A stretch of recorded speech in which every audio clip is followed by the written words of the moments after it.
नमस्कार, प्रखर राजपूत को देख रहे हैं आप। आज तारीख 29 मार्च साल 2026 और इजराइल, फिलिस्तीन, लेबनान, पाकिस्तान, भारत समेत पूरी दुनिया की खबरों के साथ एक बार फिर से आपके सामने हाजिर हुआ। दोस्तों, इस वीडियो में हम आपको बताएंगे कि पहली बार डोनाल्ड ट्रंप की कुर्सी खतरे में आ चुकी है और ये बात कोई पॉलिटिकल या फिर डिप्लोमेटिक नहीं है, ये बात बाकायदा अब नजर आ रही है। लाखों लोग सड़कों पर उतरे हैं।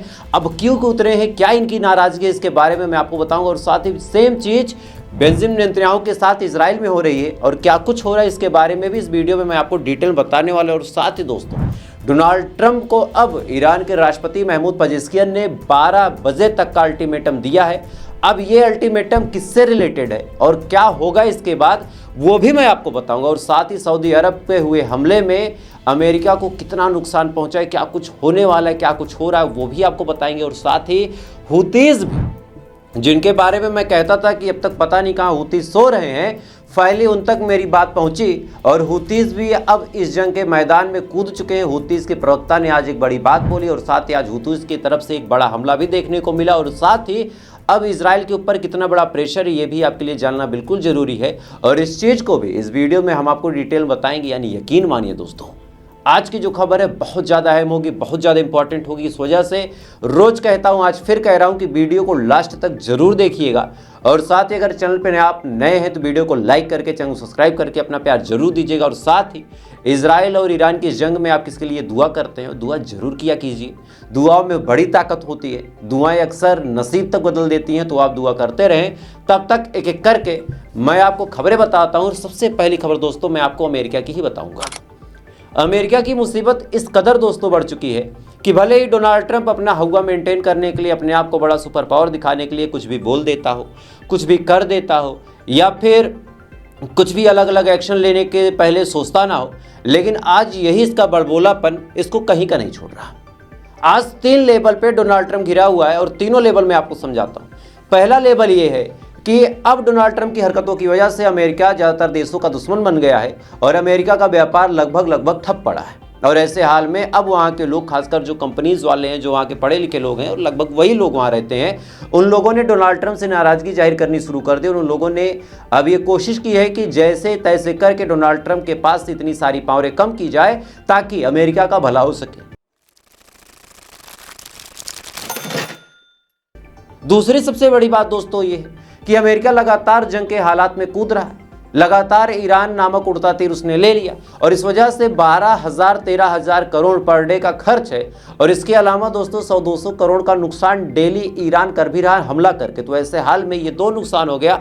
और तीसरा नुकसान सबसे बड़ा ये है कि डोनाल्ड ट्रंप को लगने लगा कि वो अमेरिका का राष्ट्रपति नहीं, अब राष्ट्रपति, प्रधानमंत्री, पुलिस, एसपी, डीएम, विधायक, सांसद, मंत्री भी, ये सब सेवक होते हैं, राजा नहीं होते। इस बात को समझना पड़ेगा। जनता इनको चुनती है कि लो, हमारे पैसे का तुम हिसाब रखो और उस पैसे से तुम हमारा भला करो। हमारे पास टाइम नहीं, इस वजह से हम तुमको अपॉइंट कर रहे हैं। सीधा सीधा चुनाव का मतलब यही है। लेकिन डोनाल्ड ट्रंप अपने आप को राजा समझने लगा और इसी बात को लेकर आज खबर निकल के सामने आई। और अभी मैं आपको सबूतों के साथ दिखाता हूं कि अमेरिका के अंदर करोड़ों की तादाद में लोग सड़कों पर उतर गए। करोड़ों की तादाद में लोग सड़कों पर उतरे हैं और डोनाल्ड ट्रंप के खिलाफ नो किंग के नारे लगा रहे हैं।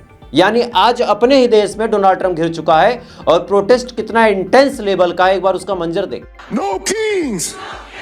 And one reason we really don't need no kings is because no kings.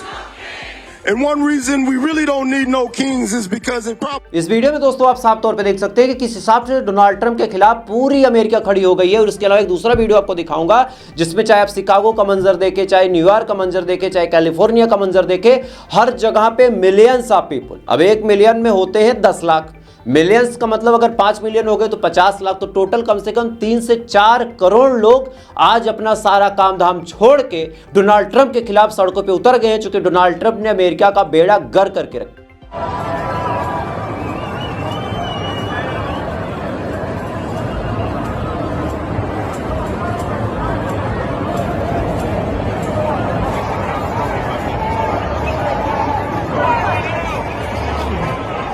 इस वीडियो में आप साफ तौर पे देख सकते हैं कि, और मैंने लोकेशन वाइज दिखाया कि कहां पे कितनी भीड़ है। आप सोच के देखिए, एक तरफ ईरान से ये जंग लड़ रहे हैं और इनकी औकात इतनी है कि ईरान के सुप्रीम लीडर जब शहीद होते हैं तो उनके लिए जो उनके समर्थनों की भीड़ थी वो कैसी थी। और आज डोनाल्ड ट्रंप के खिलाफ उनके लोग कैसे सड़कों पे उतरे हैं वो भीड़ आप देखिए। तो जो आग ये ईरान के अंदर लगाने की कोशिश कर रहे थे, आज वही आग इनके खुद के घर में लगी और इस आग से बचने का पूरा इंतजाम करने की कोशिश कर रहे हैं, लेकिन इंतजाम दोस्तों हो नहीं पा रहा। आज वहां की जनता डोनाल्ड ट्रंप से इतनी नाराज है कि तुमने ईरान से जंग क्यों छेड़ी, तुम्हारा कौन सा ऐसा काम ईरान ने अटका दिया था। स्टेट ऑफ हार्मोज के नाम पे अगर भारत में कोई चीज बंद है, पाकिस्तान में बंद है, चाइना को दिक्कत हो रही है, तो यहीं से तो रॉ मटेरियल अमेरिका को भी जाता है, यहीं से चीजें अमेरिका को भी जाती हैं। तो अमेरिका में जो लोग काम करते हैं उनको जब चीजें महंगी पड़ेंगी तो अपने आप वो सरकार के खिलाफ उतरेंगे। और ये ध्यान से देखा जाए तो डोनाल्ड ट्रंप की बहुत बड़ी हार है और इस हार को डोनाल्ड ट्रंप स्वीकार नहीं कर रहा। लेकिन जो समझदार लोग हैं, जिनका कैरियर अभी काफी लंबा है, जो अभी यंग है, जैसे जेडी वेंस ने आज कहा कि हम अपने मकसद पे काम कर रहे हैं और बहुत जल्द ईरान के जंग को हम समेट देंगे। सुनिए जरा। We need to neuter them for a very, very long time, and that's the purpose. You're right. Gas prices have certainly gone up because of what's going on in the Middle East, but they're going to come down, right? This is a very, very temporary reaction to what is going to ultimately be a short-term conflict. I think the president's been very clear about this, that we're not interested in being in Iran a year down the road, 2 years down the road. We're taking care of business. We're going to be out of there soon, and gas prices are going to come back down. इस video में आप साफ तौर पे सुन सकते हैं कि JD Vance ने अब इशारों में बता दिया कि ईरान की जंग को जेडी वेंस बहुत ज़्यादा लंबा लेके नहीं जाना चाहते। और जेडी वेंस अमेरिका के उपराष्ट्रपति हैं, यंग है, इनका पॉलिटिकल कैरियर अभी और लंबा है, तो ऐसे हाल में ये चाहते हैं कि डोनाल्ड ट्रंप वाली गलती ये ना करें। लेकिन डोनाल्ड ट्रंप का क्या है कि उम्र ज़्यादा लंबी बची नहीं है, 50 तरह की बीमारियाँ हैं, तिबारा ये राष्ट्रपति बनने नहीं है। इस वजह से इनके दिमाग में है कि जो कर सकता हूं कर लूं ताकि खूब सारे पैसे कमा लूं। और यही वजह है कि आज खबर निकल के सामने आई कि अब अमेरिका ग्राउंड लेवल पे ऑपरेशन करने की तैयारी कर रहा। न्यूज आपके सामने आप पढ़ सकते हैं कि 2 महीने तक ईरान के अंदर अमेरिका की आर्मी ग्राउंड लेवल ऑपरेशन करेगी, 2 महीने तक। अब इस ऑपरेशन में क्या होगा? पहला ऑपरेशन का मतलब तो ये है कि भाई जितना यूरेनियम है, जिसके बारे में मैंने आपको ऑलरेडी बताया कि किस हिसाब से गुफाओं में छुपा के रखा गया है, अलग अलग बक्सों में रखा गया है, गुफाओं को बाकायदा भूल भुलैया की तरह बनाया गया है। तो इनका पहला उद्देश्य ये है कि वहाँ पे जाके 2 महीने के अंदर यूरेनियम चुरा के अमेरिका लाया जाए। और दूसरा उद्देश्य ये है कि ईरान के जो टॉप लीडरशिप के लोग हैं उनको असैसिनेट किया जाए या फिर उनको मार के ख़त्म कर दिया जाए या फिर पैसे वगैरह दे के उनका ब्रेन वॉश करके उनको अपने साइड किया जाए।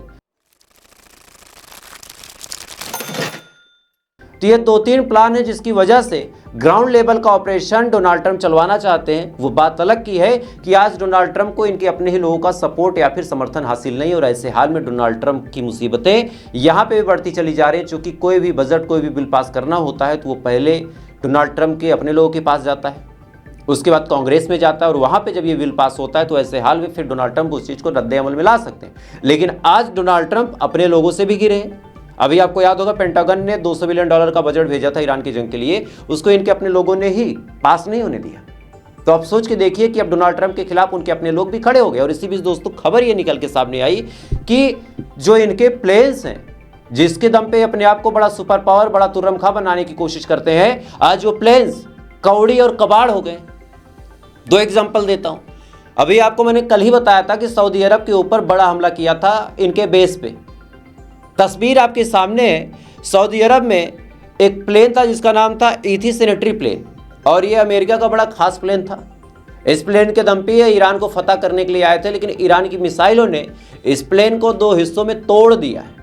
मतलब बनने के कोई चांसेस ही नहीं है। ब्लैक बॉक्स बचा होगा तो बचा होगा, बाकी कोई चीज बची तक नहीं। तस्वीरों में आप साफ तौर पे देख सकते हैं कि किस हिसाब से सऊदी अरब के हमले ने इस प्लेन को तबाह कर दिया। सऊदी अरब के ऊपर जो ईरान ने मिसाइल छोड़ी थी अभी 2 दिन पहले, आज उसका रिजल्ट साफ दिख रहा है। और इसी बीच दोस्तों बड़ी अपडेट ये निकल के सामने आ रही है कि एक बार फिर से KC-135R जो कि एक रिफ्यूरल प्लेन है, इस रिफ्यूरल प्लेन को भी या तो ईरान ने मार दिया या फिर इसको क्रैश कराया गया। अब ईरान का तो दावा है कि हमने मार दिया, हमने क्रैश करवाया, लेकिन तस्वीरों में आप देख सकते हैं, और ये अमेरिका का ही दावा है कि इसमें कुछ टेक्निकल एरर आ गई है। अब 2-3 चीज़ें आपको बताना चाहता हूँ। पहली चीज़, अभी चंद दिन पहले इनके 2 KC-135 आपस में टकरा गए थे इनके हिसाब से। बाद में कहना यह हुआ था ईरान का कि भैया हमने मारा, और बाकायदा इन्होंने वीडियो भी जारी कर दी ईरान ने, तो सबूत भी मिल गया। फिर बीच में उसका मलबा भी दिख गया था जिसको मैंने आपको दिखाया भी था। तो एक तरफ इनका कहना है कि यार हमारा KC-135 उसका पायलट जो था उसने दूसरे वाले प्लेन से लड़ा दिया। तो यहाँ पे इन्होंने अपनी ही बेइज्जती कर ली यार कि हमारे पायलट इतने अनाड़ी हैं, इन्हीं की बात मानेंगे? ईरान सब झूठ बोल रहा है। चलिए 2 मिनट मान लेते हैं कि ईरान सब झूठ बोल रहा, केवल अमेरिका सही बोला। तो यहां पे आप देखिए कि इनका एक पायलट दूसरे प्लेन में ठोक देता है और दोनों प्लेन गड़बड़ हो जाते हैं। एक तो खत्म हो गया, एक डैमेज है पार्सली, समझिएगा। तो यहां इनके पायलट अनाड़ी हैं। इधर क्या हुआ कि इनका यह F-16 या F-18 जहाज को जब मार के गिराया ईरान ने और वीडियो भी जारी किया, तो ऐसे हाल में इन्होंने कहा कि वो टेक्निकल फॉल्ट की वजह से लैंड करना पड़ा। यहाँ पे टेक्निकल फॉल्ट हो गया। इसके बाद इनके अब्राहम लिंकन पे जब हमला किया एयरक्राफ्ट कैरियर पे, तो इसके बारे में इनका कहना है कि हमारा अब्राहम लिंकन थोड़ा सा टेक्निकल एरर की वजह से अभी सर्विस में है। ध्यान दीजिए। फिर जिन इनके जेरल फोर्ड की खबर शुरू में आई थी, कितना बड़ा युद्ध विमान पोत भेजा जा रहा, लेकिन कहानी ये कि उसमें टॉयलेट की दिक्कत है। तो अगर सारी बात इनकी मान ले, ये मान ले कि ईरान ने कुछ भी नहीं किया, ईरान ने एक पत्थर तक नहीं मारा, फिर भी ये बात तो साबित हो गई। यहां से तो इनकी और बेइज्जती हो गई कि अमेरिका की प्लेन जो है वो टेक्निकल खराबी से जूझ रहे। भाई जंग में आपका प्लेन मारा गया वो तो इज्जतदार बात है, लेकिन आपका प्लेन जंग के मैदान में टेक्निकल कहीं खराब हो जाए, मतलब मैं बंदूक लेके जंग लड़ने जाऊं, मेरी बंदूक जाम हो जाए, तो ये तो मेरी और बेइज्जती हो गई। और ऐसी बेइज्जती लगातार इनको नसीब हो रही है। और इसी बीच दोस्तों बड़ी अपडेट निकल के सामने आ रही कि ईरान के राष्ट्रपति महमूद पेजेश्कियन ने अल्टीमेटम सौंप दिया है 12 बजे तक, 30 मार्च यानी कल 12 बजे तक अल्टीमेटम सौंपा। और अल्टीमेटम क्यों सौंपा अब आप जानिए। दरअसल कहानी ये थी कि अभी कल ही ईरान की एक यूनिवर्सिटी पे हमला हुआ, उस यूनिवर्सिटी को खंडहर कर दिया गया, जिसके बारे में मैंने आपको दिखाया था, एक बार और दिखा देता हूँ।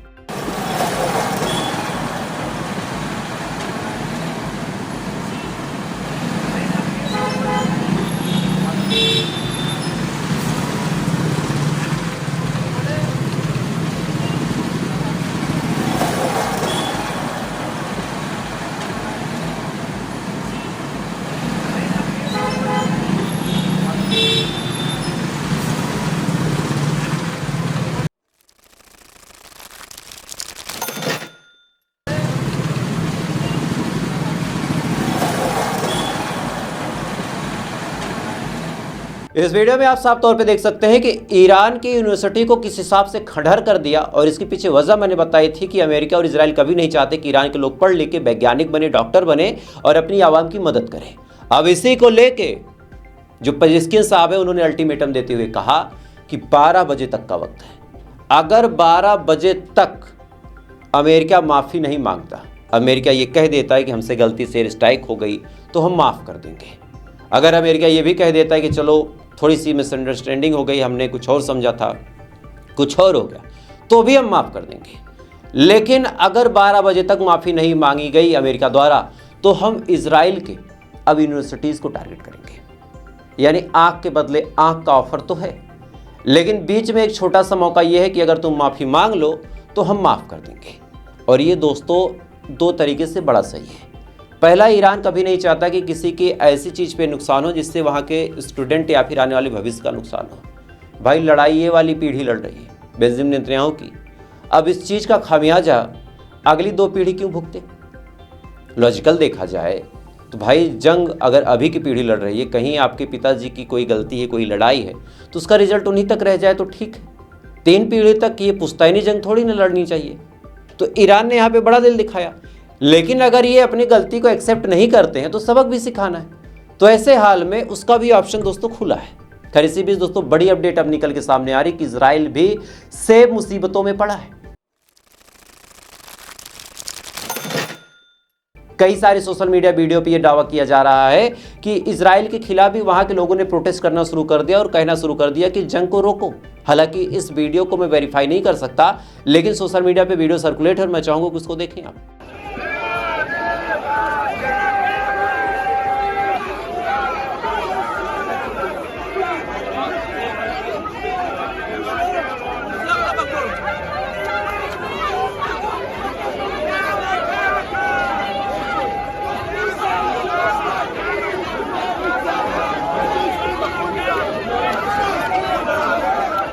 इस वीडियो में दोस्तों आप साफ तौर पे देख सकते हैं कि किस हिसाब से इजराइल की भी मुसीबतें कम नहीं है। इजराइल भी तिहरी मार झेल रहा। आप सोचिए कि पहला तो हमास, हिजबुल्लाह और ईरान तो ठोक ही रहे थे, आज हुतीज ने फिर से मिसाइल दागे और ये सेकंड वेव का अटैक था। और इसी के दौरान इस हमले के बाद हुतीज के जो प्रवक्ता है इन्होंने अपना बयान दिया और कहा कि अगर ईरान और हिजबुल्लाह पे हमले बंद नहीं हुए तो लगातार हुतीज भी हमला करते रहेंगे अब इजराइल पे, और साथ ही जो लाल सागर है वहां से कोई भी इजरायली समर्थित या फिर अमेरिका समर्थित जहाज पार नहीं हो सकता। वीडियो देखें।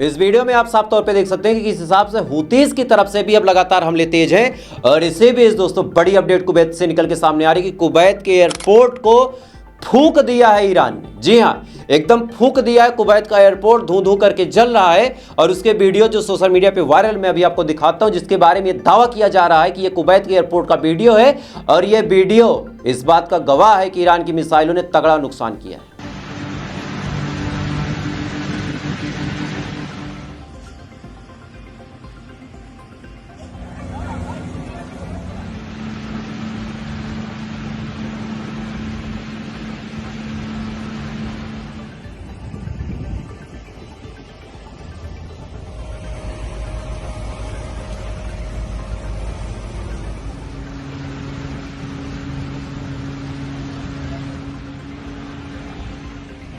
इसके अलावा दोस्तों एक और बड़ी अजीब अपडेट निकल के सामने आ रही है कि अब रशिया ने भी खुले तौर पे ईरान की मदद करनी शुरू कर दी और इसका सबूत आज खुद यूक्रेन ने दिया। यूक्रेन ने दावा किया कि रशिया के सैटेलाइट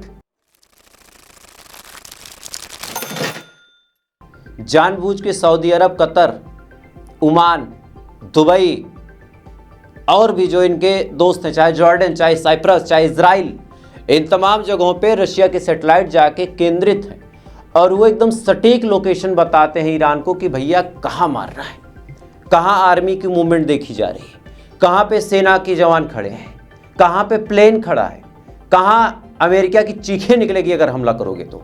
और उन्हीं तमाम जगहों पे जा जाके जानबूझ के दोस्तों ईरान मार रहा है ताकि अमेरिका की चीखें निकल जाए। और सेम चीज़ आज आपको देखने को मिल रही होगी, चाहे आप सऊदी अरब की घटना देख लें, चाहे कुवैत की घटना देख लें, चाहे इनके फाइटर जेट जो मारे गए वो देख लें, ये तमाम चीज़ें रशियन सैटेलाइट का ही खेल है। खैर, आने वाले टाइम में दोस्तों ये जंग और गंभीर रूप पे जाएगी, आप देखिएगा और मिनट दर मिनट मैं आपको अपडेट बताता रहूँगा। इस वजह से अगर आप चैनल पर नए हैं तो वीडियो को लाइक जरूर कर लें, चैनल को सब्सक्राइब जरूर कर लें ताकि जब भी मैं वीडियो डालूँ सबसे पहले आप देखें। और साथ ही आपकी क्या राय है वो कमेंट कीजिएगा। बाकी थोड़ी देर बाद आपसे फिर मुलाकात होगी ऐसी किसी खबर के साथ। तब तक आप अच्छे रहें, खुश रहें, अपना ख्याल रखिए, अपने देश का ख्याल रखिए। जय हिंद, ऊपर वाला की बात।